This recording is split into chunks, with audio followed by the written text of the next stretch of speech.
What's up, Vidlet? Today, I will be showing you my digital humanities project for the book Candide by Voltaire. So to start, I simply search Google for the full text. You can see it's the second link. And then here we are, the full text of Candide by Voltaire. And so now that I have the full text, I'm just going to select all and copy all of it and paste it into a text editing software like Text Wrangler. Now what Text Wrangler does is it allows me to edit the text. So for example, I can search for a word that I don't think is very important, such as the, and I can replace it with a space, which basically gets rid of the word in the text. So now I'm going to do the same thing I did earlier. I'm going to select all, copy and paste, but this time into an online tool called Voyant, which tracks which words are used the most in a certain set of text.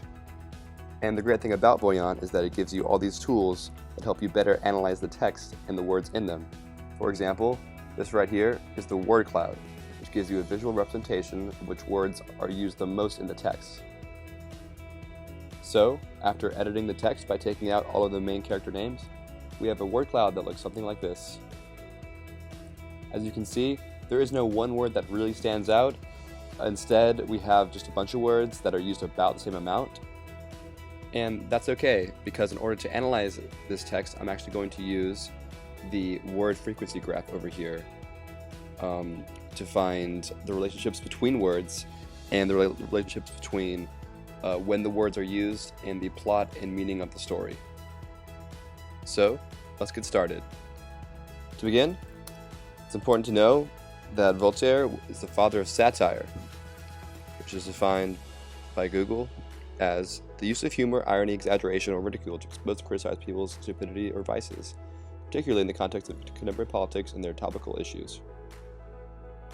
This is important because Voltaire uses satire in his novel Candide to criticize the most important institution in all of Europe at his time, which was the Catholic Church. Specifically, Voltaire is criticizing the Catholic doctrine that the world is perfect because it was created by God and there is only one, so it must be the best possible. In fact, Voltaire thought that because so much violence, destruction, and misery occurs in the world is wildly imperfect. This viewpoint of Voltaire can be seen through the text of Candide using Voyant's text analysis tools. Here, we're going to use Voyant's word frequency graph to compare the frequencies of the word world and the word good. As you can see throughout the text, when the word good is at a peak in frequency, the word world is at a trough. That can be seen here and here, here and here, here and here, here and here. The inverse correlation of the frequencies of these two words shows Voltaire's attempt to convey a negative message about the world throughout the text of Candide, as the word good and the word world never seem to peak at the same time. Now, we'll use the word frequency graph to analyze the trends of another word throughout the text. This time, the word God. What's interesting about this graph is it seems to chronicle Candide's struggle with his own faith throughout the book.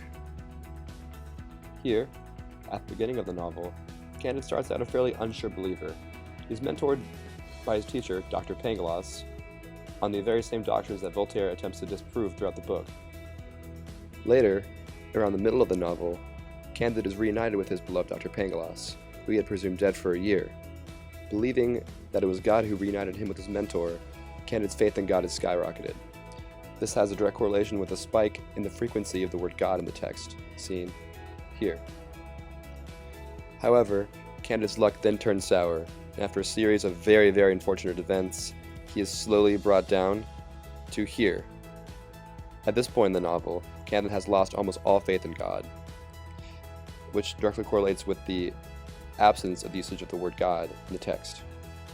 But, just when all hope is lost, Candide and his friend Cacumbo stumble upon the lost city of El Dorado, the city of gold. Around here, about 3/4 of the way through the book. The pair are given untold riches by the inhabitants of El Dorado in Candide's belief in a higher power peaks for the last time. Because, as you've probably guessed, Candide's luck is reversed once more, and the sheep carrying all the jewels and gold that they have from El Dorado are killed. And slowly, Candide's faith is brought back down here, to its lowest point. At the end of the novel, Candide is left virtually faithless, his belief in God shattered, which, again, is correlated with the absence of the word God in the text, the very last chapter. However, it's not all doom and gloom, because even though Candide has lost his faith in God, he has gained a new kind of faith. A faith in humanity. You see, at the end of the novel, Candide believes what Voltaire believes, what Voltaire is trying to say throughout the novel. That maybe in order to fix all of humanity's problems, we don't need a belief in a higher power. Maybe all we need is a belief in humanity, a belief in each other.